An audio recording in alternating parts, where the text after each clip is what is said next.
अल्हम्दुलिल्लाहि रब्बिल आलमीन अस्सलातु वस्सलामु अला अशरफिल मुरसलीन व अला आलिहि व अस्हाबिहि व अतबाइहि व अज़वाजिहि अजमईन। अम्मा बाद, परुन सबक पे शुरू के हदीस मुसलसल बिल अव्वलियत मां बयान करो, क्योंकि बाद तालिबान नून उन्नन ब्याग बयान कम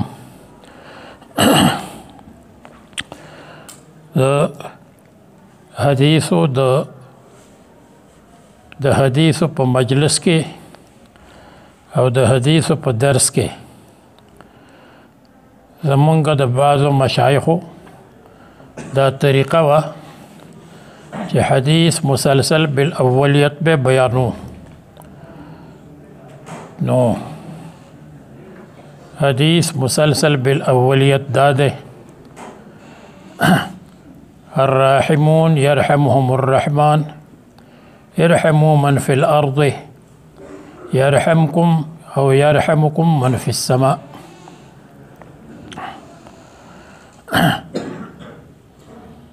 रहम कौन को बांधे बा अल्लाह ताला रहम की पज़मका च सोकूसी अगई बांधे रहम कई पतासो बागा ज़ात रहम की च पासमान के दे नो दा अल्लाह ताला द पार मकान निश्ते नो दे रिवायत पर सनत के अबू काबूस रागले दे बाद खलक पा अबू काबूस बांधे कलाम कई, लेकिन पाग बांधे द कलाम कोलो अजत और ज़रूरत निश्ते, बल्कि दा मतलब बे बयान करेशी जी इरहमू मन फिल अर्द पज़मका वाला पज़मका चूसी पागई बांधे रहम कई यरहमकुम मन फिस समा, यानी इरहमू अला मन हुवल अस्फल यरहमकुम मन हुवल अला। चिकम स्तासु दलांदी खलक दे पागई बांधे रहम कई ज़का च द बंदा न उच्चती न पागे खो द रहम ज़रूरत निश्ते खो दागन खो खलक यरीगी चस्तासो दलांदी दी पाग बांधे रहम कई पतासो बांधे बरहम की अगा ज़ात च अगा अला दे अगा अकबर दे अल्लाह तबारक व तआला। नु दे हदीस ता हदीस मुसलसल बिल अव्वलियत वाई और पदे के अव्वलियत सर सुफियान इब्न उयैना पूरे दे तो सुफियान इब्न उयैना ना उड़वान दे चिकम रावियान दी लका अम्र इब्न दीनार दे दागो उस्ताद अबू काबूस दाग शेख और उस्ताद अब्दुल्ला इब्न अम्र इब्न आस पदे दरेव तबक़ों के पके तसलसल बिल अव्वलियत निश्ते, लेकिन चूँकि लिल अक्सर हुक्मुल कुल्ल द अक्सर हुक्म द कुल्वी द दे वजह दे हदीस त मुसलसल बिल अव्वलियत वाई नो द हदीस प मजलिस के द टोलो नावल मुंग द हदीस और दलो द हज़रत मौलाना मुफ्ती महमूद हसन गंगोही रहमतुल्लाह अलैना चे द फतावा महमूदी मुसन्निफ दे और अगई द खपल शेख हज़रत मौलाना ज़करिया रहमतुल्लाह अलैना अगई द खपल शेख हज़रत मौलाना खलील अहमद सारनपुरी रहमतुल्लाह अलैना अगई द खपल शेख हज़रत मौलाना अब्दुल क़य्यूम बुडानवी रहमतुल्लाह अलैना अगई द खपल शेख हज़रत शाह मोहम्मद इसहाक़ रहमहुल्लाह अगई द खपल शेख शाह अब्दुल अज़ीज़ रहमतुल्लाह अलैना अगई द शाह वलीउल्लाह रहमहुल्लाह او د شاه ولی الله رحمه الله نمخ کې چې کوم مسلسل تسلسل دی نو هغه د هغې په کتابونو کې چې چاپ شوي دي فضل مبین الفضل المبین دی مسلسلات دي په هغې کې ذکر دی نو دا کتاب د امام نسائی کتاب دی د امام نسائی نوم د دې کتاب په اول کې د هغه شاګرد د امام نسائی شاگرد ابن سنی ابو بکر ابن سنی هغه ذکر کړی دی احمد ابن شعیب ابن علی ابن بحر تر دې ذکر کړی دی ورپسې بحر پسې د ابن سنان ورپسې د ابن دینار او ولادت ده په 215 کې 215 او وفات ده په 303 کې 303 هجری کې وفات شوه ده اتیا کالا یعنی دو کم 90 کالا عمر الله تبارک وتعالى ولا ورکړو د امام النسائی رحمه الله پاساتذو کې اسحاق ابن راهوے امام ابو داود محمود ابن غیلان قتیبہ ابن سعید محمد ابن بشار علی ابن حجر چې دا اکثر د صحاح ستو د مصنفینو استادان دي د دیومغی استادانو د دوی په تلامذه کې ابو بشر دولابی ابو جعفر طبرانی ابو بکر ابن سنی چې هغه د دې کتاب هم راوی دی دا مشهور تلامذه دي او امام النسائی رحمت الله علیه دو کتاب لیکلی دي یو توای السنن الکبرى او دویم توای السنن الصغرى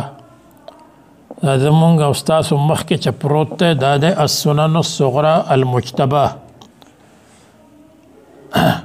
السنن الصغرى المجتبى من السنن الكبرى نو مصنف رحمت الله علیه اول السنن الكبرى لیکلو نو د کوم ځای چې د اوسیدونکو د هغې امیر ورته ووی چې سنن کبرا کې تاسو څومره احادیث را جمع کړي دي آیا هغه ټول صحیح دي نو امام النسائی ورته ووی نه ټول پکې صحیح احادیث نه دي حاکم ورته درخواست وکړو چې تاسو یو مجموعه ولیکئ چې د هغې روایات صحیح وي د هغې نه وروسته د المجتبى ولیکو نو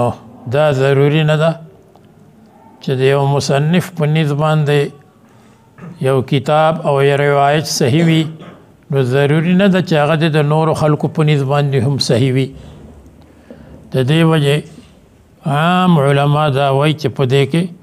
بعضی ضعیف راویان هم شته لیکن د یو راوی ثقه کېدل چې دا ثقه ده او که ثقه نه ده دا اجتهادي څیزونه دي نو د مجتهد فی الحدیث مجتهد فی الفن د هغه په نیز باندې به یو راوي صحیح وي د بل په نیز باندې به هغه مخدوش وي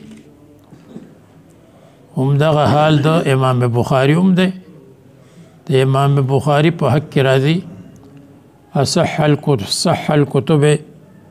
اصح الكتب بعد كتاب الله الباري هو الصحيح البخاري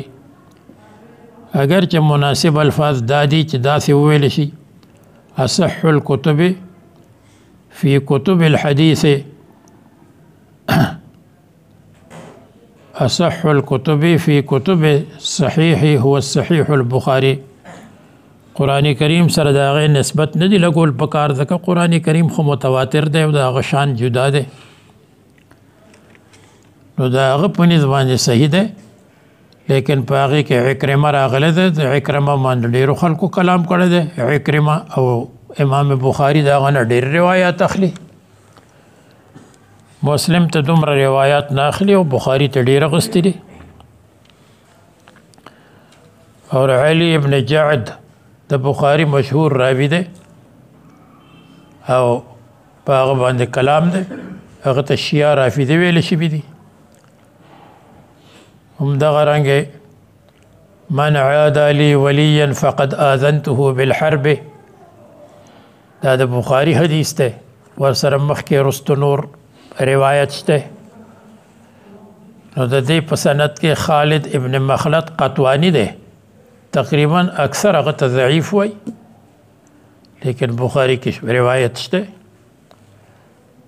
نو کوم کتاب ته چې صحیح ویل شي نو هغه په اعتبار د اکثر باندې، اکثر روایات صحیح وي. په بخاري کې خو د اکثرونو زیات صحیح دي، بعض روایاتو باندې که کلام دی. نو هغه امام بخاري داسې روایات نقل کړي دي چې د هغې تعلق د احکام شرعیه سره نه دی، د فضایلو سره دی. په کتاب الوضو کې چې چا اودس وکړو نو دا اودس ته وجه به د هغه ګناهونه به معاف شي، دا حدیث نقل کړی دی. په دې کې حمران یو راوي دی، حمران په خپله ورته امام بخاري ضعیف ویلی دی او په خپله په بخاري کې دا حدیث موجود دی، حمران ابن اعین. نو همدغسې النسائی المجتبی که دا صحیح دی نو په اعتبار د اکثر سره صحیح دی. او تاسو ویلی دی په ابتدا کې چې د ټولو نه اول نمبر د صحیح بخاري دی، بیا ورپسې مسلم دی، بیا ورپسې د مولانا انور شاه کشمیری رحمه الله او د نورو مشرانو، ډېرو مشرانو اکابرو رای دا ده چې دریم ورپسې نسائی دی، څلورم نمبر کې ابو داود دی، پنځم نمبر کې ترمذی دی، شپږم نمبر کې سنن ابن ماجه ده. نو په کتب حدیث کې نسائی په دریم نمبر باندې د اکثر علماء په نسبت باندې ده. او امام نسائی همیشه به صوم داودی نیسو. صوم داودی یعنی یو ورځ به روزه نیسله، یو ورځ به افطار کو او سلور بیبیانې وي او د هغې نه علاوه کانت له جواری جاریات او وینځې هم وي. او وایي چې امام النسائی په باره کې لیکي فیه تشیع، په ده کې تشیع ده. د تشیع معنا دا ده چې د حضرت معاویه رضی الله عنه سره محبت نو، حضرت معاویه خوښ نو. لکه په روایاتو کې راځي چې کله امام النسائی رحمت الله علیه دمشق ته داخل شو، شام ته دمشق ته لاړ، دمشق نو د حضرت معاویه په باره کې ته پوښتنه وشوه. نو امام نسائی رحمه الله وی چې الا يرضى ان ينجو رأسا برأس. امام حضرت معاویه رضی الله عنه آیا په دې باندې نه خوشحالیږي چې هغه خلاص شي سر په سر، یعنی نه معذب شي او نه جنتی شي. د دې وجه د دمشق خلک مخالف شو. په یو روایت کې راځي چې د امام نسائی نه دا پوښتنه وشوه چې آیا د حضرت معاویه رضی الله عنه فضائل شته؟ هغه ورته وویل لا اعرف فضله یا فضیلته، ما ته د هغه فضیلت نه دی معلوم الا مگر دا لا اشبع الله بطنه، لا اشبع الله بطنه، الله تعالی د هغه خېټه نه مړی. دا د مسلم روایت ده چې حضرت ابن عباس رضی الله عنه رسول الله صلی الله علیه وسلم اولیگو، ځکه چې حضرت معاویه رضی الله عنه کاتب وحی، نو رسول الله صلی الله علیه وسلم ابن عباس اولیگو چې لاړ شه او حضرت معاویه راو بلا. نو ابن عباس لاړ، بیا واپس راغی، ویجی هغه ډوډۍ خوري، بیا لاړو بیا وی چې هغه ډوډۍ خوري. نو رسول الله صلی الله علیه وسلم او فرمایل لا اشبع الله بطنه، الله دې کی چې دې نه مړیږي. نو ورپسې بیا بعضو کتابونو کې راځي چې حضرت معاویه رضی الله عنه به ډوډۍ خوړه نه به مړېدو، لکه چې ما تاسو ته ووی چې په دې صحیحینو کې هم بعضې روایات داسې دي چې هغه قابل تنقید وي. نو مسلم کې دا روایت راغلی دی، په دې کې یو راوي دی چې هغه مخدوش او مجروح دی، او هم دغه روایت په مسند احمد کې راغلی دی. نو په هغې کې لا اشبع الله بطنه هم نشته، او په هغې کې دا هم نشته چې ابن عباس بیا لاړو او هغه راوبلو او هغه رانغی، دا پکې هم نشته، بلکې دا دی پکې چې رسول الله صلی الله علیه وسلم ابن عباس رضی الله عنه اولیگو چې د وحی د کتابت ضرورت ته تلاړ شه، او ابن حضرت معاویه راوبله. نو هغه لاړ، حضرت معاویه راوبلو، بس خبره ختمه شوه. دا نورې خبرې پکې نشته. په مسلم کې چې کوم روایت ده نو په هغې کې داسې خبره هم شته چې هغه د ابن عباس د شان سره مناسب نه ده، لکه دا چې رسول الله صلی الله علیه وسلم ابن عباس اولیگو چې حضرت معاویه ته آواز وکړه، نو ابن عباس رضی الله عنه پټ شو. نو بیا رسول الله صلی الله علیه وسلم ورپسې لاړ، وی ته ولې نه تلې؟ نو دا هم د ابن عباس د شان سره مناسب نه ده، ځکه تاسو بخاري کې ویلی دی چې د ابن عباس رضی الله عنه شان خداو چې هغه نابالغ و، وړوکی و، او د رسول الله صلی الله علیه وسلم په کور کې د هغې په اجازت باندې د خپلې ماسی او خاله خوا کې پاتې شو چې د رسول الله صلی الله علیه وسلم د شپې هغه اعمال وګوري. نو رسول الله صلی الله علیه وسلم چې نیمه شپه پاسېدو یا د نیمې شپې نه وروستو، نو ابن عباس هم پاسېدو.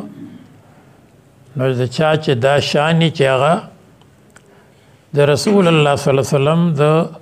اعمالو لیلیو دپاره د شپې چې کوم اعمال دي د هغې دپاره تقریبا شپه روڼی یا لږ غونتې اوده کېږي، نو د هغه د شان سره دا کله مناسب ده چې رسول الله صلی الله علیه وسلم اولیگا و هغه پټ شو. نو خیر وایي چې امام نسائی دا ویل لا اشبع الله بطنه، دا دغه فضیلت بل فضیلت نشته. نو خلکو ووهو، امام نسائی اٹکو او دومره ووهو چې هغه کمزوره شو. او بیا بعض روایاتو کې راځي چې مکه مکرمه کې وفات شو، هلته راوړی شو. دا خو ډېره بعیده ده چې په دمشق کې یو سړی زخمی شي، په هغه زمانه کې بیا مکې مکرمې ته راوړی شي. مکه مکرمه او دمشق په هغه زمانه کې د یو میاشت سفر و. او یو روایت دا دی چې په رمله کې، رمله د فلسطین یو ښار دی، فلسطین کې دی، اوس هم په دغه نوم باندې رمله موجود دی. په هغې کې وفات شوی دی او هلته قبر معلوم نه دی. او امام النسائی چې د کومې علاقې اوسیدونکی دی هغې ته نسا وایي ځکه چې وایي دا فتح کړی شو نو د حضرت عثمان رضی الله عنه په زمانه کې نو سړي وتښتېدل او ښځې پکې پاتې شوې نو صحابه چې ورته داخل شو نو دا وی هؤلاء النساء اوس ته چې ښځې پاتې دي نو بس د هغې نه نوم نسایي لیکن اوس د نون فتح ده نسایي او نسا نن سبا په ترکمانستان کې دی ترکمانستان افغانستان سره لګېدلی دی او د ایران سره هم لګېدلی دی او ترکمانستان ترکمان معنا د مان چې د په فارسی کې مشابهت ته ویلی شي مشابه کېدلو ته ویلی شي نو ترکمان معنا دا د هغه خلک چې هغه ترکو سره مشابه دی د ترکو سره مشابه دی په شکلونو کې په صورتونو کې نو هغه ترکمانستان کې یو ځای دی چې خراسان ته نږدې دی یعنی ایران ته نږدې دی دا هغه ځای اوسېدونکی امام نسائی او پخوا زمانه کې چې خراسان کبیر کله و خراسان کبیر اوس خو خراسان صغیر دی او خراسان صغیر نن سبا په ایران کې دی هغه ورته اوس هم خراسان وایي او پخوا زمانه کې په خراسان کې د ایران هغه خراسان چې دا نیشاپور پکې راځي د امام مسلم هغه ځای او قم د پکې او نور لوی لوی ښارونه دي پکې نو هغه هم خراسانو او افغانستان کې چې کوم مغربي افغانستان دی او کوم شمالي افغانستان دی بلخ وغیره او چې نو مزار شریف او دا تر کابل پورې دا ټول په خوا زمانه کې خراسانو او بیا د هغې نه مخکې ترکمانستان دا هم ټول په خراسان کې و تاجکستان هغه هم په خراسان کې و او دا ازبکستان چې بخارا سمرقند تاشقند او دا ټول علاقې پکې نصف خوارزم دغه علاقه چې دا زمخشري دا ټول علاقې دا په خراسان کې شاملې وي او خراسان ورته ځکه وایي غالبا چې خور د خورشید نه دی خورشید او خورشید او خور وایي نور ته او د آسان معنا خو آسان دی او فارسی کې هم آسان دی پښتو کې ورته هم آسان وایي اردو کې هم آسان دی نو د خراسان معنا دا ده چې نور پکې په اسانه میلاویږي نو په دې علاقو کې نور په اسانه میلاویږي او چې د دې نه مخکې کوم علاقو ته لاړ شي نو په هغې کې په ژمي کې نور ډېر په ګرانه میلاویږي اکثر پکې وریځې وي واورې وي پکې د لږ وخت لپاره چې ته نور ښکاره شي یعنې بارانونه یې او وریځې او ورځې پکې وړې وي نو په هغې کې نور په اسانه نه میلاویږي او چې کوم دا خراسان ورسره و لکه افغانستان شو ایران شو وغیره نو په دې کې به نور په اسانه باندې میلاوېده نور به پکې ډېر نو ځکه ورته خراسان وایي او دویم علاقه چې په افغانستان کې شامله ده نو هغې ته سجستان وایي نو سجستان د کابل نه چې په جنوب کې دا کومه علاقه وه تر قندهار پورې دا ټول علاقه تقریبا سجستان و او بلوچستان دوه قسمه دی یو هغه بلوچستان دی چې هغه په پاکستان کې دی یو هغه بلوچستان دی چې هغه په ایران کې دی دا ټول علاقه تر سند پورې دا سجستان و او پخوا به د سوکای دپاره په دې کې وایي خلکو غټ غټ سپي ساتل نو وایي سجستان اصل کې سګستان دی سګ معنا سپی دی ټولو ته معلومه ده سپي به پکې ډېرو د سوکای دپاره نو امام نسائی رحمه الله د ترکمانستان اوسیدونکی دی او بیا وفات شوی کوم ځای دی او خخ دفن شوی کوم ځای دی نو هغه تاسو ته بیان کړی شو رمله کې یا مکه مکرمه کې مکه مکرمه کې خو ډېره بعیده ده نو بسم الله الرحمن الرحیم قال الشيخ الامام العالم الرباني هغه عالم چې هغه ربانی دی دا عبارت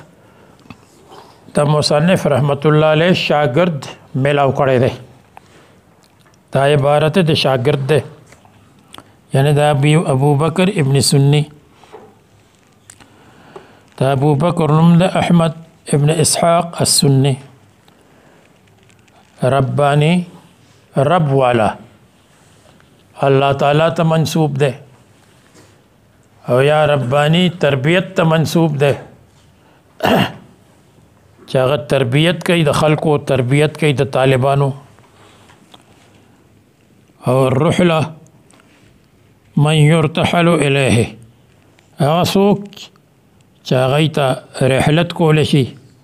او هغه ته سفر کولی شي لکه پخوا زمانه کې چې او اوسم چې مشهور عالمي او متبحر عالمي نو خلق ته سفر کوي خلق التذي او دا غنه استفاده کوي الحافظ حافظ الحديث بعضی وی حافظ غیته وی چې یو لک احادیث وته معلومي ما یاد وی حجت غیته وی چې 3 لک وته یادي حاکم غیته وی چې ټول حدیث وسره وته یادي زمونږ شیخ عبد الفتاح ابو غده رحمه الله وی چې په دې باندې اس دلیل نشته چې حافظ دیته وی حجت دیته وی او حاکم دیته وی خو حافظ هغې ته وایي چې ډېر زیات حدیث ورته یادي سره د سندونو نه نو د افغانستان دا چې کومه علاقه ده سجستان کومه علاقه ده عراق شام دا هغه علاقې دي چې کومو علاقو د حفظ حدیث زمانه مونته ده په هغه زمانه کې حفظ حدیث به کېده او دا مونږ چې کوم علاقه کې وسو هندوستان شو پاکستان شو ورسره بنگلاديش وغیره دا هغه علاقې دي چې د حفظ حدیث هغه زمانه نه ده مونته حفظ حدیث نه بلکې د کتابونو زمانه مونته ده نو اوس خو د حفظ حدیث هغه زمانه نشته خلک حفظ حدیث نه کوي بس کتاب کې ګوري او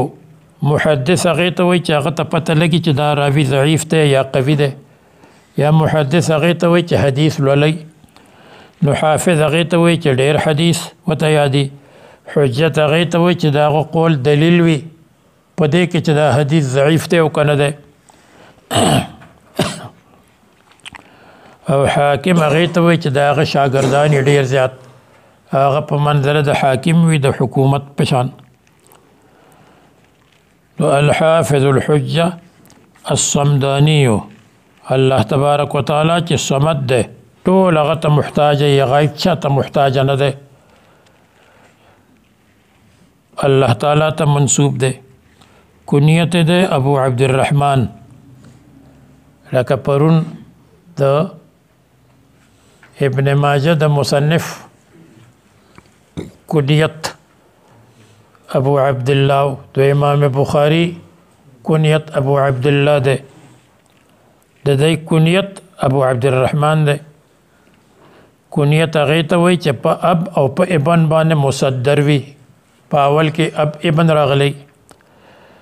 لقب هغې ته وایي چې د خلکو د طرف نه ورته بطور مدح ورکړی شوی لکه شیخ الاسلام ده صدر الاسلام یا لکه د خراسان چې کوم علماو او مشایخو هغوی ته به دا القاب ورکېدو، صدر الشریعه وغیره وغیره، هغې ته لقب وایي. او اسم محض او علم هغې ته وایي چې هغه مور او پلار یا په کور کې کوم نوم ایښی شوی وي. او چې موږ ورته تخلص وایو چې شاعر د خپل تخلص دی، عاجز او فقیر او فلان کې او فلان کې، دا په عربو کې مروج نو، یعنی د تخلص هغه طریقه پکې نه وه. نوم یې دی احمد ابن شعیب ابن علی ابن بحر النسائی. اما اوی چې د بحر نه مخکې ابن سنان ابن دینار. او علماء لیکي وایي په تراجم الابواب کې تر ټولو نه اهمه او ګرانه تراجم الابواب د بخاری دی. ځکه تاسو ویلي دی فقه البخاري فی تراجمه، د امام بخاری هغه فقاهت او پوه د هغه په تراجمو کې ظاهریږي. او د دویم نمبر ورپسې د نسائی تراجم دی. او امام مسلم تراجم اډو ایخی نه دی، بلکې امام نووي یا د هغې نه نورو شارحینو هغه تراجم مقرر کړي دي او لیکلي دي.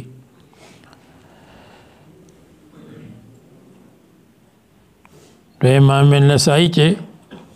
کتاب شروع کړی دی تعویل قوله عز وجل، او طریقه دا طریقه وه چې په کوم کتاب کې به خطبه وه، خطبه دا ده چې ما دا کتاب ولیکه، د کتاب څه باعثو د محدثینو څه حالات دي. نو چې په کوم کتاب کې خطبه وي نو په هغې کې حمد و صلات وي، او چې په کوم کتاب کې خطبه نه وي نو په هغې کې حمد و صلات نه وي. لکه دلته خطبه نشته، چې په کوم کتاب کې خطبه وي نو هغه مشابه دی د رسول الله صلی الله علیه وسلم د خطبه سره، چې رسول الله صلی الله علیه وسلم د جمعې پر ورځ باندې خطبه ویله. نو په خطبه کې خو خامخا حمد و صلات، نو په هغه کتاب کې هم حمد و صلات وي. چې په کوم کتاب کې کوم مصنف خطبه نه وایي نو هغه کتاب مشابه دی د رسول الله صلی الله علیه وسلم د خطوط سره. او رسول الله صلی الله علیه وسلم چې به بادشاهانو ته خطوط لیکل نو په هغې کې به حمد و صلات نو، په هغې کې به صرف بسم الله وه. په قرآن کریم کې انه من سلیمان و انه بسم الله الرحمن الرحیم، نو په هغې کې به صرف بسم الله وه، لکه دلته هم بسم الله ده او په بخاري کې هم بسم الله ده. مسلم کې خطبه شته نو په هغې کې حمد و صلات هم شته. تعویل قوله عز وجل، تعویل معنی تشریح اور تفسیر. قوله عز وجل اذا قمتم الى الصلاة فاغسلوا وجوهكم وأيديكم إلى المرافق. واي ورپسې اخبرنا. بسم الله الرحمن الرحيم. وبه قال أخبرنا قتيبة بن سعيد قال حدثنا سفيان عن الزهري عن أبي سلمة عن أبي هريرة رضي الله تعالى عنهم أن النبي صلى الله عليه وسلم قال إذا استيقظ أحدكم من نومه فلا يغمس يده في وضوئه حتى يغسلها ثلاثا فإن أحدكم لا يدري أين باتت يده. دا حدیث خو تاسو مخکې ویلی دی. مصنف رحمت الله علیه د طهارت او د وضو نه خبره شروع کړه. او اذا استيقظ احدكم من نومه فلا يغمس يده، لاس دې نه منډي، لاس دې نه ډوبئ په اوبو کې تر دې پورې چې درې ځلې ووینځي. ځکه چې معلومه نه ده چې د دې لاس کمزه شپه تېره کړې ده، او که څوک وایي چې دا خو معلومه ده چې لاس په بستره باندې شپه تېره کړې ده، نو په دې کې وجه دا وه چې په عربو کې ګرمي زیاته وه ماشي پکې اوبه پکې کمې وې چې کله به اوده کېدل او واړه بول او لوی بول بچا وکړو نو اکثر به په اوبو باندې استنجا نه کوله په اوبو به استنجا اله کوله چې اودس به کو موز به کو او لنګ به اغوستو پرتوک به نه اغوستو او د ماشو د وجنه د ګرمۍ د وجنه دا کېدی شو چې هغه ځان ګرو نو چې ځان یې ګرو او ګرمي به وه او چې دی نو خوله به راتله او لنګ به پرتوک بنو نو ډېره ممکنه وه چې دا لاس هغه ځای ته رسېدلی چې هغه مقعد دی او که هلته لاس رسېدلی وي او استنجا بالما چا نه وي کړی نو کېدی شي چې د هغه لاس سره نجاست یا د نجاست اثر لګېدلی وي نو د دې وجه رسول الله صلی الله علیه وسلم فرمایلی دي چې لاس ووینځئ احتیاطاً که لاس چا ونه وینځل په اوبو کې ډوب کړل او لاس په ظاهره پاک دي نو اوبه نه پلیتېږي لیکن احتیاط دا ده چې لاس دې ووینځي د دې وجه چې دا حالات په عربو کې یا په نورو ملکونو کې بعضو کې لکه کم ملکونو کې چې ګرمي وي او لنګونه خلک اغوندي نو دا حالات پکې پیښیږي او تاسو مشکات شریف کې دا اورېدلی دي چې یو کس چې برای نام طالب و برای نام هغه دا ووی ما ته خو معلومه ده ما ته پته ده چې زما لاس په بستره باندې و مقعد څخه نو کله کله چې بنده د احادیثو بې ادبي وکړي نو د هغه بې ادبۍ هغه اثر ظاهر شي نو ای بل رس چې هغه پاسېدو نو لاس یې په دې مقعد کې نښتی و مقعد کې لاس و یعنې د هغه بې ادبۍ د ګستاخۍ هغه نتیجه ورته ډېره زر میلاو شوه لکه د مرقات چې کوم مرقات واقعه لیکلې ده تاسو به اورېدلي وي چې په حدیث کې راځي چې څوک د امام نه مخکې رکوع او سجده کوي نو د هغه مثال د خر دی نو د هغې خو یو مطلب دا دی لکه خر چې بې وقوفه دی خپل مالک له لته ورکوي دا نه ګوري چې دا زما مالک دی خر بې وقوفه دی یا لکه حمار وحشي حمار وحشي چې هغه په ځنګلاتو کې وي دلته نه وي نو هغه حمار وحشي د هغه باره کې مشهوره ده وایي چې په هغه باندې زمری حمله کوي نو هغه سترګې پټې کړي چې زمری ما نه ویني سترګې دی پټې کړي وایي زمری به ما نه ویني نو بې وقوفۍ کې هغه مشهور دی اگر چې هوښیار هم دی نو یو مطلب خو یې دا دی چې دی بې وقوفه دی چې کوم چا پسې اقتدا کړې ده او امام یې ګرځولی دی نو هغه امام پسې اقتدا نه کوي بلکې د امام نه مخکې روان دی او یو مطلب یې دا دی چې ممکنه ده چې الله تعالی د سر د حمار په شان ان یجعل رأسه رأس الحمار او یو مطلب دا دی چې په آخرت کې به د سر د حمار په شان شي لیکن یو برای نام طالب د دې ګستاخي وکړه او د امام نه مخکې رکوع سجده شروع کړه نو مرقات کې مولا علي قاري لیکلي دي رحمه الله چې هغه یو سوره د پس داسې شخص بیماری پې راله او د هغه سر د حمار په شان وګرځېد نو بیا چې هغه سبق ووی مخ به ډېر نشه ښکاره کولی نو د پردې نه شاته به خلکو ته سبق وی د دې وجې د ګستاخۍ نه ځان بچ کول پکار دی ګستاخي بې ادبي بے ادب محروم شد از فضل رب چې بے ادب نو د الله تعالی دغه رحمتنا محروم شي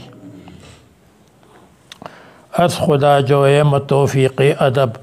بے ادب محروم بود از فضل رب نو تی کې فرمای لا یدری این باتت یده دلته یو واقعه علماء ذکر کړی ده مولانا خلیل احمد سہارنپوری رحمت الله علیه چې زمونږ شیخ المشایخ کر تیر شوی دی هغه چې مدینه منوره ته لاړو او مدینه منوره کې هغه دفن دی نو هلته کې شاه عبدالغنی رحمت الله علیه هجرت کړو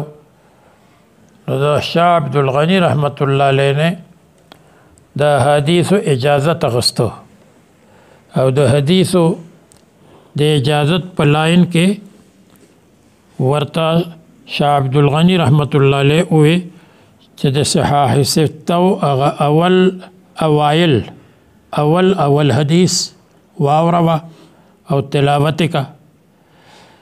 نو مولانا خلیل احمد سہارنپوری رحمت الله علیه چې نسائی شروع کو نو دا ډومبه حدیث وی اذا استيقظ احدكم من نومه فلا يغمس يده في وضوئه حتى يغسلها ثلاثا چې دا حدیث وی نو د استاد نے د شاه عبدالغنی رحمت الله علیه نے تپوس کو چې دی یو شبهه مې په ذهن کې دا هغه دا چې په حدیث کې راځي په لاس ته په اوبو کې نه وهي ځکه چې معلومه نه ده چې د لاس کم ده شپه تېره کړې ده لاس کم ځای پاتې شوی دی نو مولانا خلیل احمد صاحب ووی چې د لاس نه خو زیاته د پرتوک معامله ده د پرتوک معامله خو د هغې نه سخته ده ځکه چې پرتوک خو یقینا هغه ځای سره میلاو دی نو بیا خو پکار ده چې پرتوک هم ووینځي او چې واړه بول چا کړي او که قطره ورته راځي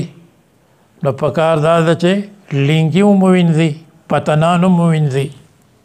ځکه چې هغې سره خو زیات امکان دی د لاس دومره امکان نشته چې لاس هغه ځای سره لګېدلی او د دې خو ډېر امکان ده دا خو پرتوګي اغوسته دی لنګې اغوسته دی پکار دا ده چې هغه ووینځي شاه عبدالغنی رحمت الله علیه وفرمایل اردو کې وی ضرر متعدی اور ضرر لازم کا فرق ہے وی د ضرر متعدی او د ضرر لازم فرق ته پکې مطلب دا چې که په اوبو کې لاس ووهه نو دا اوبه به خو یوازې دی نه استعمالوي نور خلک به هم استعمالوي نو که په لاس کې د څه خرابی وي او په لاس کې څه پلیتي وي نو هغه بل چاته متعدي شوه نورو خلکو ته متعدي شوه د دې وجې د دې نه بچ کېدل پکار دي او پرتوک خو د بل څوک نه اغوندي د پرتوک دی لنګ خو د ده دی پتون د ده دی نو د دې وجې چې کوم ضرر لازمي نو هغه معاف شو او چې کوم ضرر متعدي نو د هغه خیال وساتلی شو او دویمه وجه ده چې لاس په اوبو کې بنده وهي نو د هغې نه مخکې د لاس وینځل اسان دي بس لاس په ووینځي چې ته اوبه به ویم په هغې به لاس ووینځي یا به په لوښي کې اوبه راواخلي نو لاس به ووینځي نو هغه اسان دي دا اسان کار دی وکړي که نه وای چې هغه ځای سره پرتوک لګېدلی دی نو هغه هم ووینځه او پتون او چې ده نو لینګې دا لګېدلی دی نو غسل وکړه دا خو ډېر ګران کار دی ما جعل الله فی الدین من حرج ما جعل علیکم فی الدین من حرج په دین کې الله تعالی په تاسو باندې حرج او تکلیف نه دی ایښی نو د تکلیف نه د بچ کېدو د وجې نه دا حکمونه شو چې پرتوګ وینځه او دا حکم وشو چې لاس په اوبو کې مه وهه تر څو پورې چې لاس دې نه وي وینځلی. ورپسې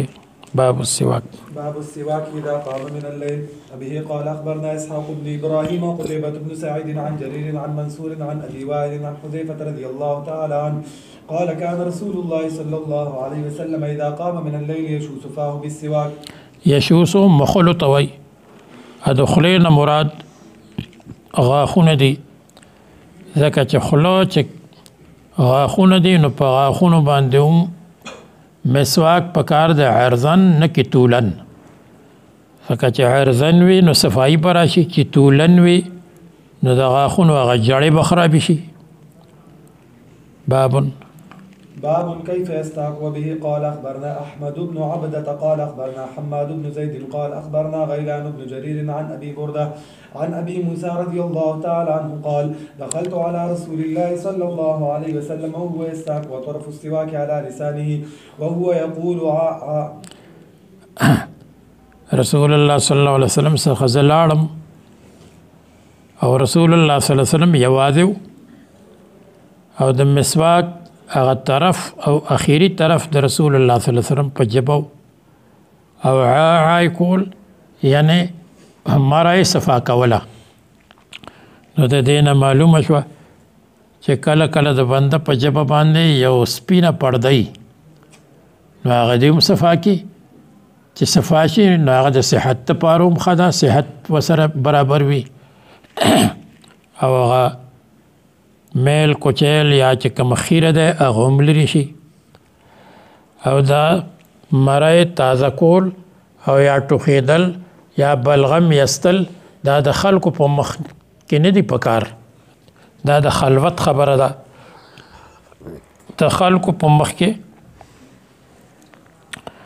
داسې کار نه ده پکار چې د بل په زړه کې نفرت پیدا شي، د بل په زړه کې چې دنو بغض پیدا شي یا زړه خراب شي. د دې وجه فقهاو لیکلي دي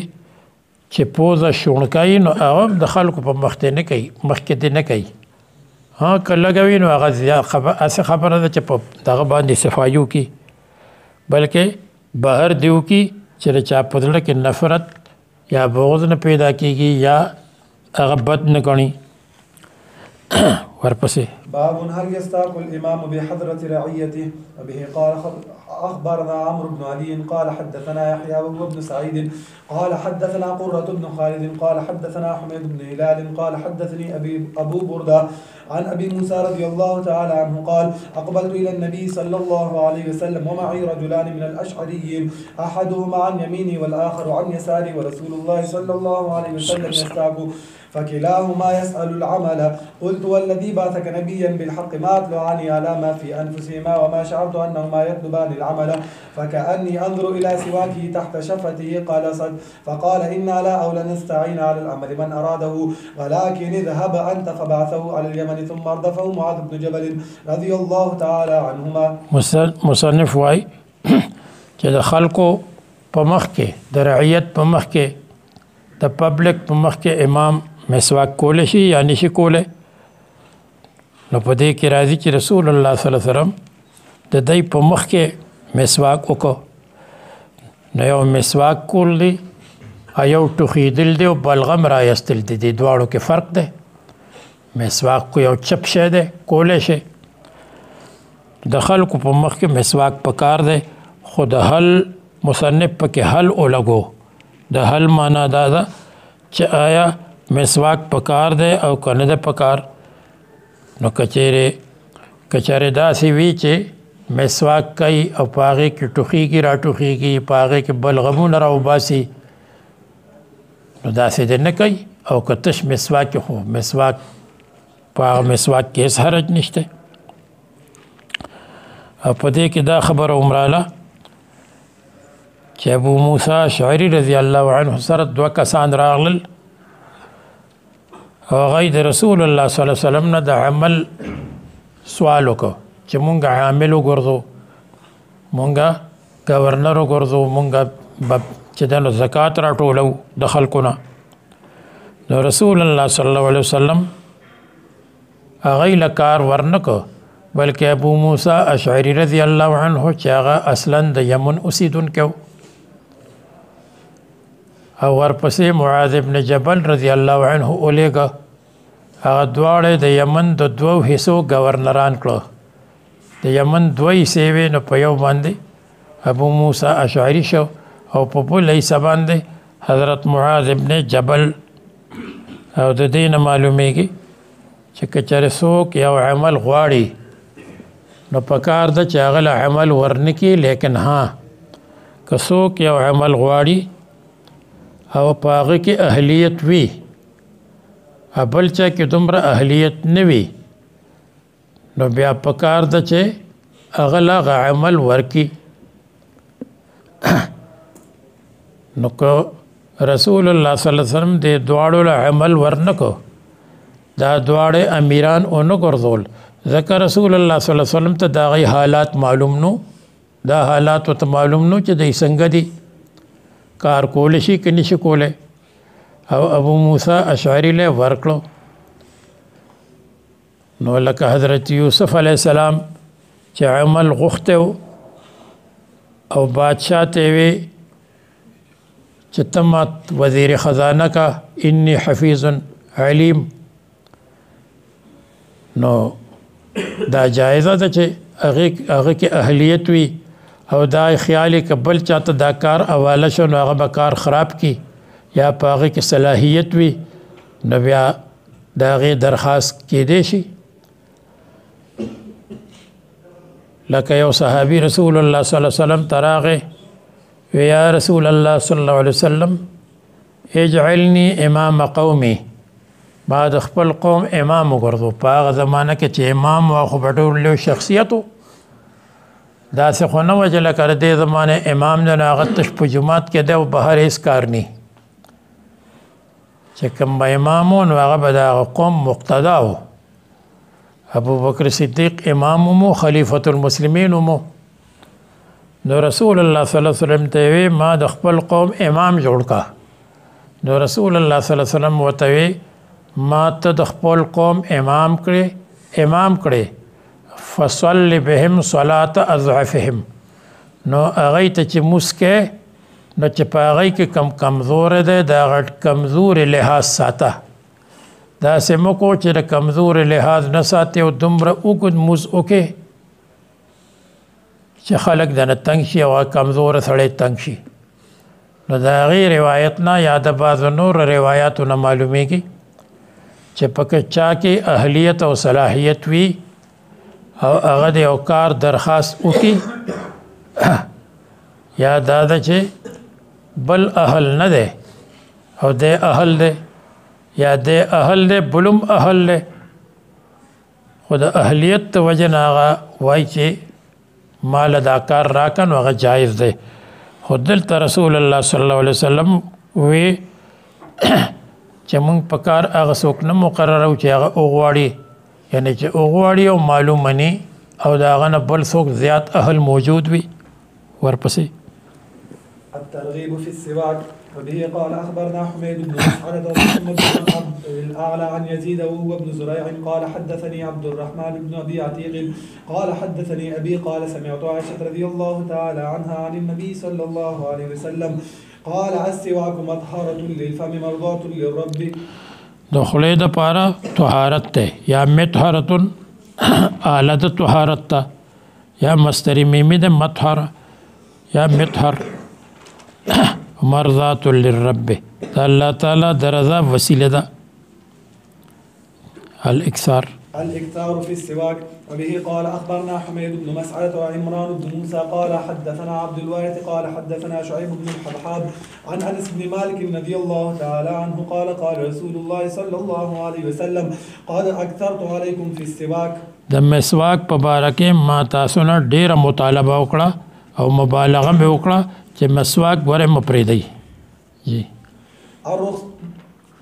الرخصة في السواك بالعشي للصائم وبه قال أخبرنا قتيبة بن دې کې د امام ابو حنیفه موافقت وکړه چې کچره مسواک تازوي او یا اوچوي سحر وخت کې وي او که د ماخام وخت کې وي سحر وخت کې وي او یا د زوال نه وروسته وي نو هغه د صائم دپاره جایز دی لکه د احنافو مذهب دی. اخبرنا وبه قال أخبرنا قتيبة بن سعيد عن مالك عن أبي الزناد عن الأعرج عن أبي هريرة رضي الله تعالى عنه أن رسول الله صلى الله عليه وسلم قال لولا أن أشق على أمتي لأمرتهم بالسواك عند كل صلاة. یعنی لا امرته امرا وجوبیا ما به حکم کړی وی چې مسواک کوي د هر مس مخکې یا هر مس سره امر وجوبي به مې کړو، امر استحبابي او امر مسنون خو موجود ده د اسم جی. السواك في كل حين او اشق لفظ چې راشي نو د هغې معنی لولا ان اخاف المشقته على امتي کچره ما باندې د مشقت خوف نوې د امت په امت باندې لامرتهم بالسواك. وبه قال أخبرنا علي بن خشم قال حدثنا عيسى وهو ابن يونس عن مسعر عن المقدام وهو ابن شريح عن أبيه قال قلت لعائشة رضي الله تعالى عنها بأي شيء كان يبدأ النبي صلى الله عليه وسلم إذا دخل بيته قالت بالسواك. يعني مسواك صرف دا اودس د پاره نه ده، دا اودس نه علاوه عند الاستيقاظ من النوم چې د خوب نه را بیدار شي هغه وخت کې مسواک غوره ده. هم دغه رنګې ابن حمام لیکلی دي عند كل صلاة عند الصلاة د عند الصلاة معنا دا ده د ابن حمام چې کوم لیکلی دی چې که یو بنده اودس وي لکه د پښتنو اودس اکثر پښتون وي ډېر کلک وي ماشاءالله. کله کله د جلسه کې دلته مونږ شریک شو په هغې کې زرګونه خلک وي او اعلان وشي بس وای چې څنګه تقریر ختم شي نو بانک به ورپسې په دستی موزي او شاته بنده وګورو نو هېڅوک لاړ نه شي اودس له. او بهر ملکونو کې چې اعلان وشي وای جلسه ختمه شوه بانک یې ووې نو خامخا 10 منټه 15 منټه پس وای موز دی نو تقریبا د نیمه نه زیات خلک لړ شي اودس له. نو دا ځکه مې وې د پښتنو اودس ماشاءالله پښتون وي نو که چېرې اودس شته او لکه بنده سبق وای او د سبق د وجې نه خامخا په دې خولې کې دا لاړې ماړې راجمع شي د موز وخت دی اودس شته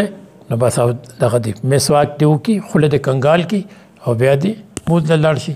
نو عند صلاة دوم ابن حمام رحمه الله لیکلی دی. هم دغه رنګې عند اسفرار السن چې کله غاښونه زیړ شي نو مسواک پکار دی.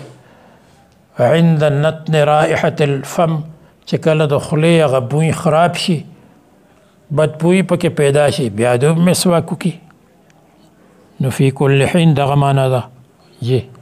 ذكر الفترة على الاختتان. وبه قال أخبرنا الحارث بن مسكين قراءة عليه وأنا أسمع عن ابن وهب عن يونس عن ابن شهاب عن سعيد بن المسيب عن أبي هريرة رضي الله تعالى عنه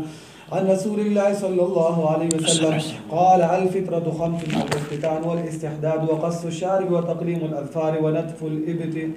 د مصنف دا عادت ده چې د حارث ابن مسکین نه روایت کوي نو وایي قراءة علیه وانا اسمعو، یعنی ما قراءت نه ده کړی د بل ملګري قراءت کړی دی. او بعض خلک وایي چې د حارث ابن مسکین سره د مصنف بیا وروستو خفګان پیدا شو نو دا خفګان د وجه نه دا وایي قراءة علیه وانا اسمعو. خدا خبره په فهم کې نه راځي ځکه چې ابو داود د حارث ابن مسکین نه روایت کوي نو هغه هم دا وایي قراءة علیه وانا اسمعو. نو دا حارث ابن مسکین داسې بد قسمت او چې ټول شاګردان به ته خفو داسې نشي کېدی. د دې وجه داسې معلومیږي چې حارث ابن مسکین رحمه الله هغه به د تلاوت لپاره یو شاګرد مقرر کړی نو هغه یو شاګرد به وي او نور به اورېده. نو په هغه اورېدونکي کې نسایي هم شامل دی، په هغې کې ابو داود هم شامل دی چې دی اورېدلی دي او تلاوت په خپله نه ده کړی، تلاوت بل ملګري کړی دی. نو د دې وجه قراءة علیه وانا اسمعو وایي. جی تقليم الأظفار. وبه قال أخبرنا محمد بن عبد الأعلى قال حدثنا المعتمر قال سمعت معمرا عن الزهري عن سعيد بن المسيب عن أبي هريرة رضي الله تعالى عنه قال قال رسول الله صلى الله عليه وسلم 5 من الفطرة قص الشارب ونتف الإبط وتقليم الأظفار والاستحداد والختان. اکثر روایتو قص الشارب راځي د بریتو اغستل د بریتو حلق شو یا د حلق پشان بالکل راخکته کول شي دا امام طحاوی امام ابو حنیفه رحمه الله ته منسوب کړی دي او متأخرینو او د حدیثو په حدیثو کې اکثر قص الشارب راځي د قص الشارب معنا چې دا اخیری حصہ کټ کی او پورته حصہ یا کم کی او یا پاتې شي نو دا قص الشارب ده. په یو حدیث کې ردی تشریح راغلی ده چې رسول الله صلی الله علیه وسلم یو صحابي ته وی قص الشارب وکا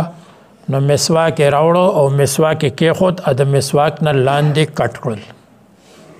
نو دا قص الشارب شه. نو طریقې ټوله جایز دي که بالکل لری کی یا خکته کی او دا طریقه قص الشارب چې د پاسه پاتې شي او د لاندې نه کم کی. امام مالک رحمه الله حلق یا مشابه بالحق ته بدعت وای بدعت نه مسله وته وای او مسله معنا د ځان بد شکل کول دا بالکل چې وی خوري نو دې ته امام مالک وای دا ځان بد شکل کول دي او د نور امامانو په نس جایز دي صحیح دي. نطف الابط تقلیم الاسفار والاستحداد. استحداد معنا دا د نوم د لاندې ویخته لري کول او صفا کول او ختان خو معلوم دی بس دا یو بغوینو نطف الابط. نطف الإبط. وبه قال أخبرنا محمد بن عبد الله بن يزيد قال حدثنا سفيان عن الزهري عن سعيد بن المسيب عن أبي هريرة رضي الله تعالى عنه عن النبي صلى الله عليه وسلم قال 5 من الفطرة الختان وحلق العانة ونتف الإبط وتقليم الأظفار وأخذ الشارب. صلى الله على النبي الأمي وعلى آله وصحبه.